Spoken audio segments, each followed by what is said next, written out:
Kejadian ini terjadi di tahun 2005 di Tangerang. Ada satu keluarga yang tinggal di satu klaster perumahan. Keluarga ini tuh tinggal di sana kurang lebih 10 tahun. Dari yang klasternya masih kosong sampai udah keisi semua. Keluarga ini isinya suami, istri, dan satu anak. Kita sebut aja suaminya namanya Pak Indra, istrinya Budita, dan anaknya Reza. Pak Indra sama Budita kira-kira umurnya udah 50 tahunan dan Reza 20 tahun. Budita itu termasuk tetangga yang supel dan suka bergaul sama tetangga-tetangga satu klasternya. Karena ibu rumah tangga, jadi hidupnya tuh sehari-hari kebanyakan di rumah. Dia tuh juga suka bikin acara-acara buat tetangganya, kayak 17 Agustusan, tahun baruan, sampai arisan ibu-ibu juga dia yang selalu ngajak. Budita paling dekat sama tetangga sebelah rumahnya persis, namanya Bu Ulfa. Karena mereka seumuran dan anak mereka tuh juga gak beda jauh umurnya. Jadi suka nanya-nanya soal sekolah anaknya juga. Bu Ulfa ini termasuk yang paling berada di satu klaster itu. Rumahnya dia sendiri itu 2 kafling, sampai-sampai dia tuh juga punya 3 rumah di klaster itu. Dan kalau ada acara-acara klaster, dia selalu yang nyumbang paling banyak. Tapi Bu Ulfa ini tuh termasuk orang yang humble banget Moebi. Gak pernah milih-milih dalam bergaul, semuanya dia rangkul sampai jadi deket banget. Sampai akhirnya Budita tuh bingung. Kayak udah semingguan dia tuh gak ketemu sama Bu Ulfa. Dia ngeliatin rumahnya dari depan juga kayak gak ada peradaban. Terus Budita tuh ngomong ke suaminya, Pak Indra. Dia bilang, kenapa ya Bu Ulfa udah seminggu ini kok gak kelihatan? Rumahnya juga kelihatan kosong. Terus Pak Indra jawab, ya paling keluar negeri sama keluarganya. Biasanya kan tiap tahun begitu. Ngedenger itu Budita baru keinget juga kalau Bu Ulfa tuh setiap tahun emang pasti keluar negeri sama keluarganya. Tapi yang bikin dia masih mikir tuh, kok tumben gak ngasih tahu? Karena biasanya tuh selalu ngomong dulu ke Budita. Tapi Budita akhirnya mikir, ya mungkin dia lupa aja kali ya buat ngasih tahu ke Budita. Ya biasanya ngabarin gitu ya. Benar, ngasih tahu doang. Nah akhirnya sekitar jam 9 malam, tiba-tiba ada yang ngetok-ngetok rumah Budita. Pas dibukain sama Buditanya sendiri, ternyata itu tuh Bu Ulfa. Langsung heboh kan tuh Budita. Terus langsung disuruh masuk juga. Tapi pas disuruh masuk, Bu Ulfanya tuh diem aja. Mukanya Bu Ulfa di sini juga nggak kayak biasa, pucet, rambutnya juga agak berantakan. Karena Budita ngeliat Bu Ulfa pucet banget kayak orang sakit, Budita akhirnya bilang, Bu tunggu aku bikinin teh panas ya, ibu masuk sini aja duduk di ruang tamu. Akhirnya Budita cepet-cepet lah bikin teh panas. Dan pas dia balik ke pintunya, Bu Ulfa tuh udah gak ada. Terus malamnya akhirnya dia ceritalah ke Pak Indra. Dia bilang kalau tadi tuh Bu Ulfa mampir, tapi mukanya tuh pucet banget. Dan tiba-tiba Bu Ulfa tuh hilang pas lagi dibikinin teh sama Budita. Tapi rumah Bu Ulfa pun juga masih kosong. Ya Budita gak sempet ngecek rumahnya sih Moy. Soalnya udah malam juga waktu itu. Iya. Akhirnya sekitar jam 11 malam, Budita siap-siap tidur. Tapi pas baru mau tidur, Budita tuh denger kayak ada suara kenceng banget. Suara perempuan teriak-teriak terus nangis. Pak Indra pun denger suara itu. Akhirnya karena penasaran dan suaranya makin kenceng, Budita sama Pak Indra lari ke kamar anaknya. Tapi pas dibuka pintunya, Reza tuh udah tidur. Sumber suaranya tuh bukan dari rumah mereka Moibi, malah dari rumah sebelah, rumahnya Bu Ulfa. Akhirnya jam 11 lebih mereka mutusin tuh buat keluar rumah dan nyoba ngebel rumah Bu Ulfa. Soalnya suara yang mereka denger udah bukan teriakan sama tangisan lagi, tapi suara minta tolong juga. Oh shit. Mereka ngebel lah ke rumah Bu Ulfa. Sekali dibel gak ada yang keluar, 2 kali pun sama, sampai akhirnya ketiga kali. Yang keluar tuh pembantu sama supir rumahnya. Nanyalah Budita, Mbak, Mas, Bu Ulfa kenapa ya? Kedengeran dari rumah saya ada suara minta tolong. Dan itu suara Bu Ulfa. Tapi pembantu sama supirnya tuh mukanya takut, bahkan diem aja. Pas pelan-pelan diajak ngobrol, akhirnya mereka tuh bilang kalau sebenarnya Bu Ulfa tuh udah seminggu gak pulang ke rumah. Dan suaminya juga gak selalu ada di rumah dari seminggu lalu. Padahal biasanya selalu pulang malam, tapi kali ini tuh lagi jarang banget pulang. Pulang cuma buat nengokin keadaan anaknya doang.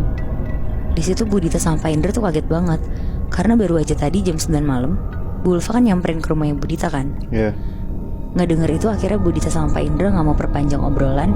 Mereka mutusin lah buat balik ke rumah lagi. Anjing gini banget. Terus Nah besoknya Budita tuh emang ada jadwal arisan sama tetangga-tetangga lainnya. Di momen ini tuh Budita mau mastiin kalau Bu Ulfa tuh sebenarnya ada beneran atau enggak. Karena Bu Ulfa tuh gak pernah absen di arisan bulanan. Sekitar jam 1 siang Budita datang ke rumah tetangganya, Bu Rini. Pas datang semuanya udah kumpul, dan pas dia lihat sekitar gak ada tanda-tanda dari Bu Ulfa. Obrolan sepanjang arisan itu juga ada tuh ngebahas tentang Bu Ulfa. Ibu-ibu yang lain tuh ternyata juga penasaran kalau Bu Ulfa tuh kemana. Soalnya tumben banget HP-nya tuh mati, nggak bisa dihubungin sama sekali. Tapi di situ Budita tuh milih buat diem aja. Dia juga nggak mau ceritain kejadian yang kemarin dialamin itu. Malamnya pas pulang pun Budita langsung cerita ke Pak Indra. Dia bilang kalau ibu-ibu juga udah pada nyadar kalau Bu Ulfa tuh ngilang. Ya karena mereka berdua juga gak bisa apa-apa, jadi mereka tuh nunggu info berikutnya. Mereka juga berharap kalau Bu Ulfa tuh gak kenapa-napa. Sekitar jam 10 malam pas Budita sama Pak Indra udah siap-siap mau ke kamar, tiba-tiba TV di ruang keluarga mereka tuh nyala sendiri. Dan ada suara ketokan pintu depan rumah tuh kenceng banget. Budita larilah ke depan TV dan langsung matiin TV-nya. Sedangkan Pak Indra langsung jalan cepet ke pintu rumahnya. Karena Pak Indra tuh sebenarnya agak takut, soalnya pagar depan tuh udah digembok. Jadi siapa yang bisa masuk sampai ke depan rumah mereka kan? Akhirnya Pak Indra ngecek dulu dari jendela sebelah pintu. Dan bener aja Moebi, gak ada siapa-siapa. Tapi suara ketokannya tuh masih ada. Aduh. Akhirnya Pak Indra nyuruh Budita cepet-cepet naik ke atas, masuk ke kamar mereka. Pak Indra bilang ke Budita kalau ini tuh kayaknya ada yang gak beres. Terus Pak Indra juga bilang kalau ada suara ketokan pintu lagi jangan dibukain pokoknya. Pak Indra di situ juga nyamperin kamar Reza untuk ngasih tahu hal yang sama. Akhirnya sekitar jam 11 malam mereka tidur. Pas udah setengah tidur, tiba-tiba ada suara ketokan pintu.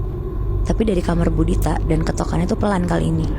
Sampai ke kamar. Sampai ke kamar Moy. Wow. Karena setengah sadar, Budita yang baru bangun tuh langsung jalan ke pintu buat ngecek. Awalnya dia mikir kalau itu tuh Reza.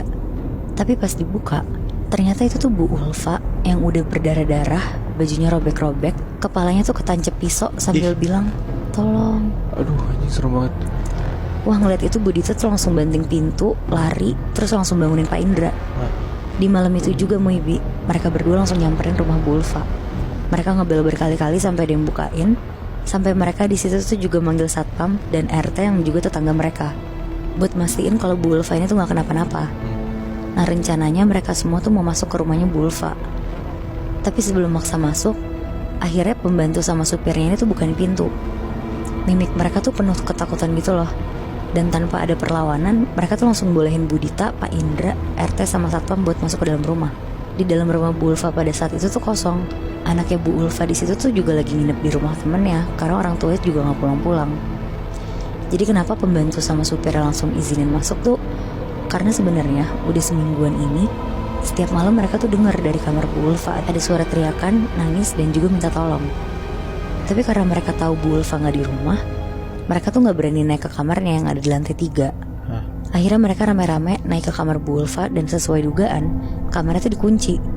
Karena ada satpam sama RT, jadi akhirnya mereka dobrak paksa lah pintunya. Dan pas didobrak, di dalam tuh banyak banget darah di lantai, di kasur. Terus baunya tuh juga bau anyir banget kamarnya. Akhirnya rumah Bu Ulfa di situ dijadiin TKP. Terus supir sama pembantunya juga buat sementara dipulangin dulu, karena suaminya ini tuh nggak tahu di mana dan nggak ada yang bisa ngehubungin juga. Nah seminggu kemudian, jasadnya Bu Ulfa tuh ketemu di semak-semak rumah kosong yang jaraknya 5 kilo dari klaster itu. Anjing. Wah, anjrit.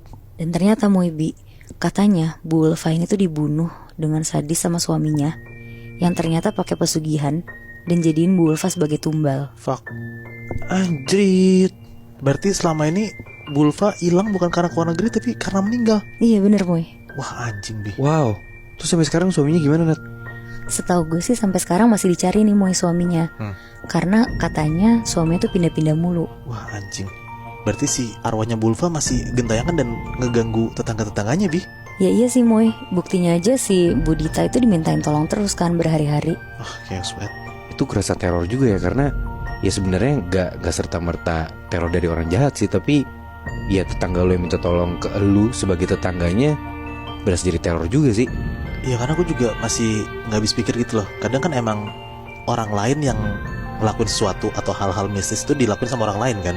Tapi kalau misalnya tetangga pun sampai kena juga, gue gak tahu sih kalau misalnya ada di posisi kayak gitu, gue akan pindah rumah atau emang gue bakal cari tahu sebenarnya tetangga gue tuh lagi kenapa.